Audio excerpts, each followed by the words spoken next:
एक महत्वपूर्ण समाधान ये है कि जैसे शहर में ये नियम होते हैं कि शहरी जमीन को कैसे मैनेज किया जाए, कैसे इमारतें बनाई जाएं, उसी तरह एक ऐसा कानून होना चाहिए जो किसानों को आर्थिक प्रोत्साहन देने पर आधारित हो। यानी कि अगर आपके पास एक जमीन है, खेती की जमीन है, तो उसमें कम से कम स्तर का जैविक पदार्थ होना ही चाहिए। 3% को कम से कम स्तर माना जाता है। अगर ये मौजूद न हो तो सूक्ष्म जीव जिंदा नहीं रह पाएंगे।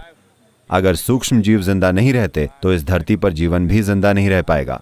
तो हमें कानूनों की जरूरत है, लेकिन आप सजा देने वाले कानून नहीं बना सकते। ये कानून किसानों को आर्थिक प्रोत्साहन देने पर आधारित होने चाहिए। जो किसान अपने खेतों में जैविक सामग्री को 3% तक बढ़ाते हैं, उन्हें पर्याप्त आर्थिक प्रोत्साहन दिए जाने चाहिए। और फिर इंडस्ट्री और बिजनेस एक कार्बन क्रेडिट सिस्टम पर काम कर सकते हैं, जो आर्थिक प्रोत्साहन का दूसरा स्तर होगा। आर्थिक प्रोत्साहन का तीसरा स्तर यह होगा कि अगर भोजन को समृद्ध जैविक सामग्री वाली मिट्टी में उगाया गया है तो उसे एक ज्यादा ऊंचे स्तर का बाजार मिलेगा।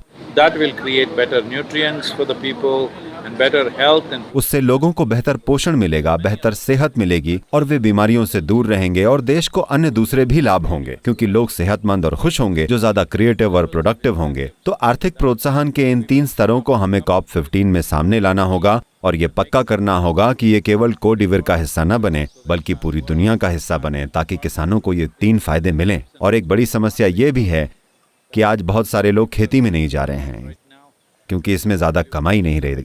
ये महत्वपूर्ण है कि किसान भी कम से कम उतना तो कमाए जितना एक डॉक्टर, इंजीनियर, वकील या कोई और कमाता है, वरना सभी लोग शहरों में चले जाएंगे, कोई भी खेतों पर काम नहीं करेगा। बहुत बहुत महत्वपूर्ण है कि लोग जमीन पर रहें, क्योंकि जमीन ही हमारे जीवन का आधार है।